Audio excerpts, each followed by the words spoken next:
Au détour du Sahara, à quelques encablures du Niger, à mi-parcours entre Bamako et Abidjan se cache une terre.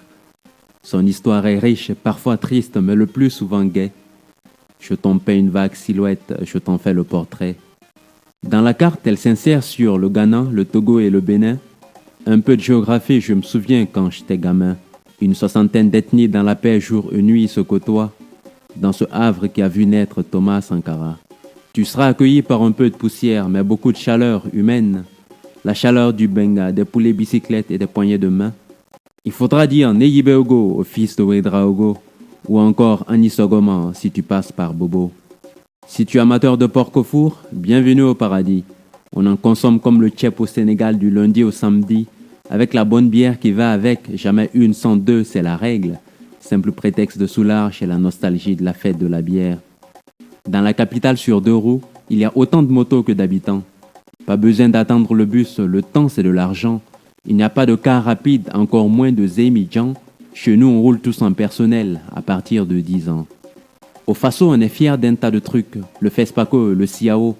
On célèbre l'artisanat et le cinéma 1 an sur 2 dans ce hameau. Tu connais certainement Floby, Bila Kakora ou Smarty, entre autres. Un petit hommage à toi tout là-haut, Georges Wedraogo. Ce n'est pas grave si à l'étranger on nous accorde le style de Souké et Siriki. C'est vrai que côté SAP on craignait un peu, mais c'est le passé et je le dis. Une petite dédicace à nos chers étalons qui nos cœurs inondent de stress mais aussi de fierté. À quand notre Coupe du Monde? Si tu viens pour du tourisme, tu seras également bien servi. Il y a des montagnes, des vallées, des plaines. Va faire un tour au parc d'Arly. Tu seras émerveillé par la diversité de la faune et de la flore. Et ça te coûtera 3 fois rien. Je fais mon tour opérateur. Quelques adresses pour te guider dans ton périple touristique. Non loin de Ouaga, Laongo abrite les sculptures granitiques. Si tu vas à l'Europénie, tu verras comme des ruines, c'est beau. D'ailleurs, ce site est classé patrimoine mondial de l'UNESCO. Tu prendras un peu de hauteur sur les pics de Sindou et tu pourras vénérer les caïmans sacrés de Sabou. Si tu es plutôt pieux, visite la mosquée de Gulasoba, lieu de culte et de tourisme, tu pourras y prier Allah. Je te conseille également les cascades de Banfora. Tu comprendras pourquoi l'on n'envie rien aux chutes du Niagara. Il y a du bungee ici avec la Brakina, tu galères. Ou encore du dolo, 10 calebasses pour le prix d'un verre. Avant de partir, repose-toi un peu, à la plage. Il faut le faire sans mer, et c'est loin d'être un mirage. À Lumbila Beach, tu pourras faire du jet ski. Seulement, je te le déconseille si tu as déjà bu du bungee.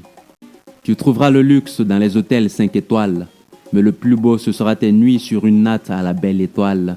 Tradition et modernité se confondent, et je prends le pari que tu n'auras jamais été aussi beau que dans du Faso d'Anfani. Je pourrais en écrire 1000 autres pages, mais j'en resterai là, car aucun mot ne pourrait te décrire la saveur du Babenda, celle du rabilé en son sens, cette riche diversité culinaire, ou même le chitoumou à sa propre fête. Ne crois pas que j'exagère. Ce n'est pas tout le temps gai, mais on s'y plaît, même quand le politique ment et que la chronique défraie.